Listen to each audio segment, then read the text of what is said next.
Bonjour les amis, restez jusqu'à la fin de l'histoire et vous trouverez un cadeau à télécharger.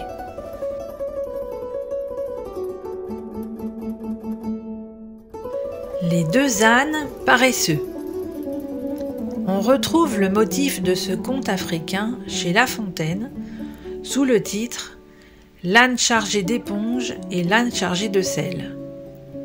Il nous dit qu'il faut se garder d'imiter autrui et suivre sa propre voie, et aussi que la paresse est un vilain défaut. En Afrique, un homme nommé Moussa vivait de la pêche aux éponges et de la récolte du sel.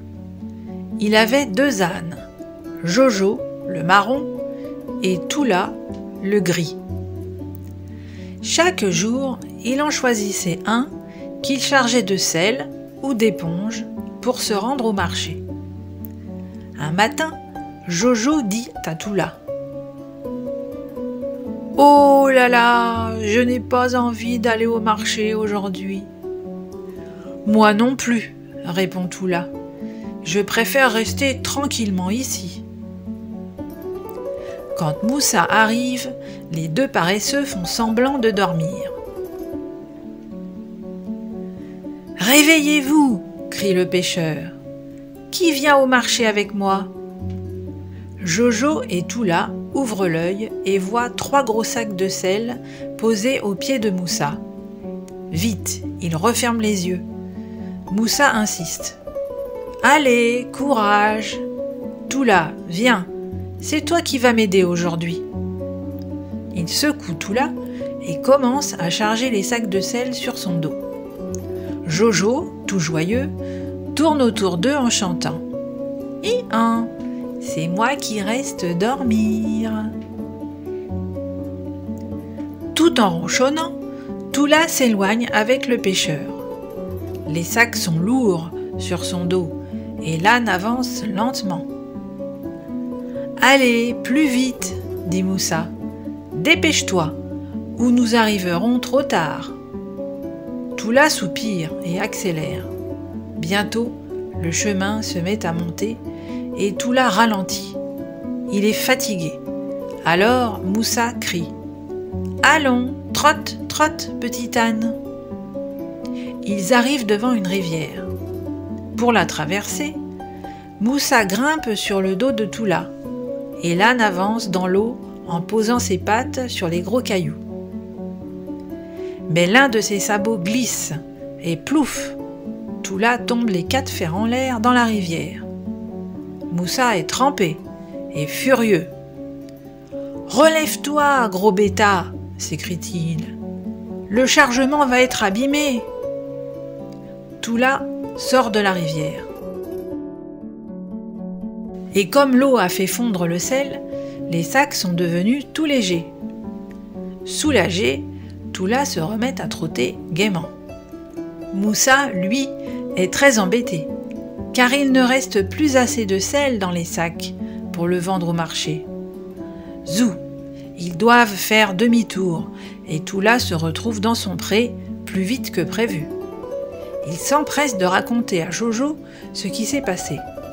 « Tu vois, lui dit-il, il suffit de se laisser tomber dans la rivière et hop, on revient ici se reposer tranquillement. » Alors Jojo se dit « La prochaine fois que le pêcheur m'emmènera au marché, moi aussi je tomberai dans la rivière pour ne pas avoir à travailler. » Le lendemain, Moussa va chercher Jojo. Quelle surprise!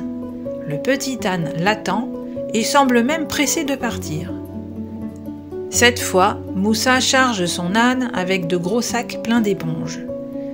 Ils prennent le chemin de la montagne et Jojo avance vite, impatient d'arriver à la rivière pour se débarrasser de son chargement.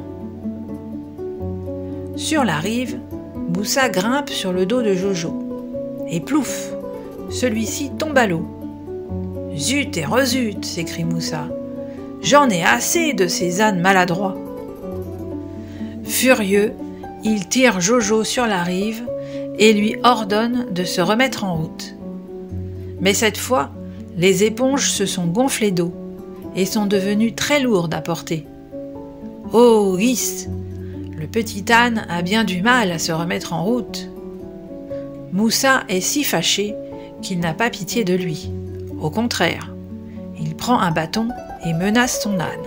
« Allez, avance, canasson, sinon tu auras du bâton. » Et Jojo est obligé de porter les gros sacs d'éponges jusqu'au marché.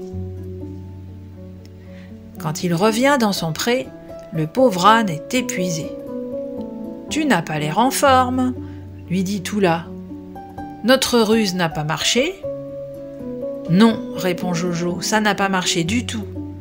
Les éponges, ce n'est pas comme le sel, elles ne fondent pas dans l'eau.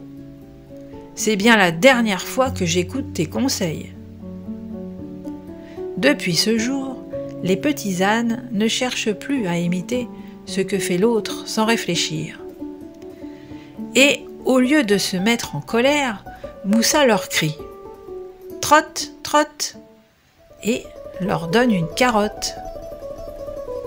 Fin de l'histoire.